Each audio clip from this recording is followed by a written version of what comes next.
Okay, I just filmed this video once, so I guess this is the second attempt, but it was 20 minutes long before. So we're going to try to do this in less than 5. What you need to do to your A70 Supra before you start modifying it, okay? First things first, you got to be comfortable in it. So take it to some autocross events, take it to some drag racing events. I'm not going to condone racing it on the street because that's bad. But get comfortable in it. Know what you're driving. If you can't parallel park it, you're not comfortable in it. If you don't know how big the car is, you're not comfortable in it. If you can't do donuts in it, you're not comfortable in it. Stuff like that. Just know what you're driving. I'm a victim as well of just wanting to modify everything, even before I know what I'm doing, or before I even have a plan. So just be comfortable in what you're driving, okay? I'm going to start from the back, moving forward on your Supra. First things, diff. Pretty bulletproof to 800, even north of 1,000. Just depends how you want to drive it, what kind of driving you want to do. Shouldn't have any issues. Lsds, yes. They are horrible from factory. And they are not getting any better with age. So if you have an LSD Supra and it's only spinning one, sorry about you. Weir has shim kits that include additional clutches and spacers for the factory diff. Look into Weir Performance. Subframe, you could stitch weld and add a couple of beams on the top of the subframe. If it's not cracked already. I've seen them crack in vehicles with 300 horsepower. It just depends if, you know, Reese Millen's driving it or your dad was driving it.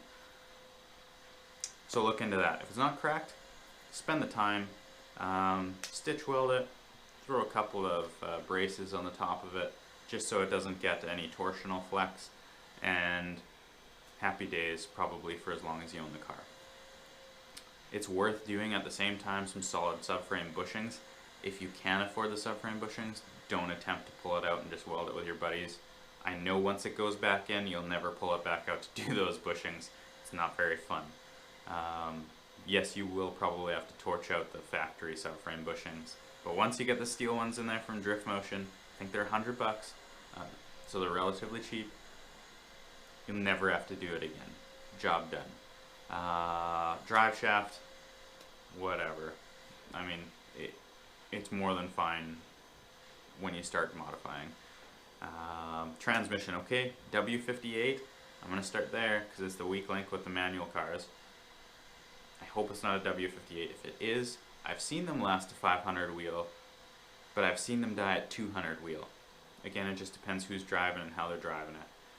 Big thing is clutch. Don't over clutch your W58. So you want sprung hubs, no solid, nothing, to help absorb some torque and some of the load before it gets into the transmission from the engine. W58, guys, that's just that. Be careful with your stuff.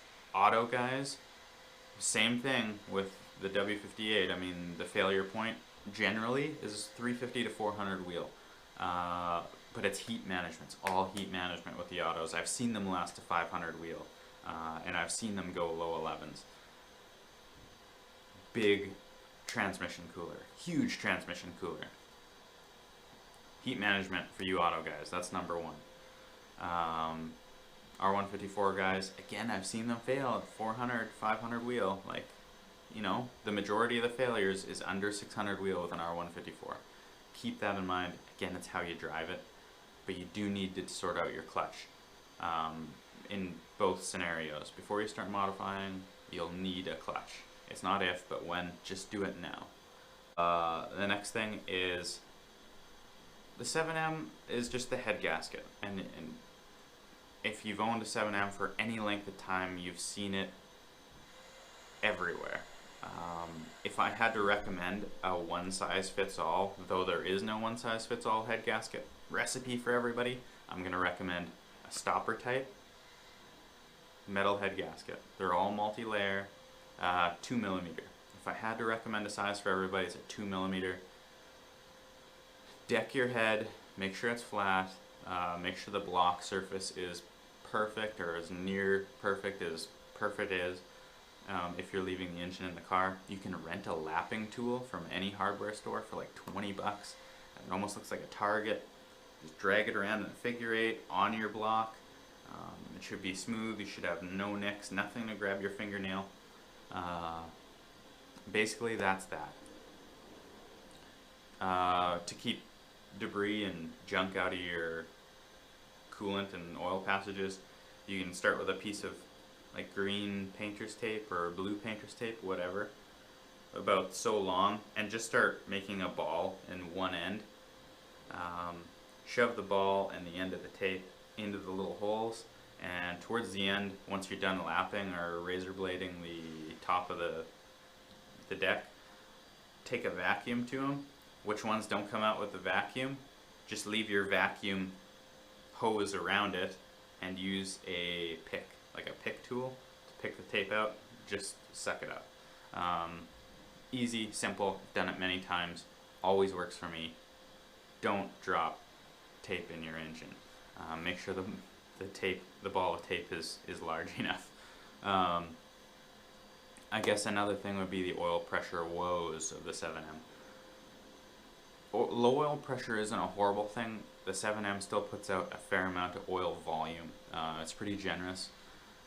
You shouldn't have any oiling issues. If you do have oiling issues, or you're concerned about the longevity of your, main and crank bearings, then maybe that's another story. But ARZ oil pickup tube from your oil, it's just that crossover pipe, right? The factory one is crush bent and uses banjo bolts. Please order one of those. They're 120 bucks from Drift Motion. You can get them from Arizona Performance as well.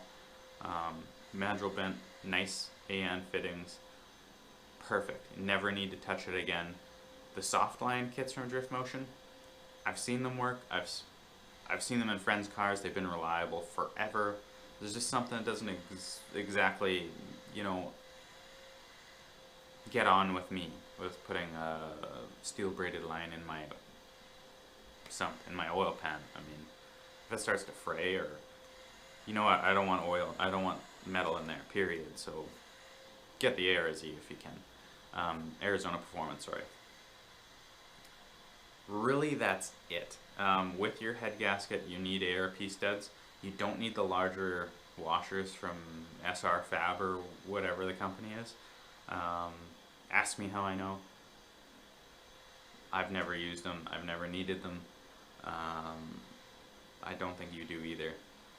So that's just that. We'll recap real quick. Arizona Performance crossover tube. Head gasket. Again, there is no one size fits all head gasket. You're gonna wanna, work your compression ratio one way or the other. If you can work with your engine builder on it, or you know a guy, even better. But, if I had to say 2mm stopper type,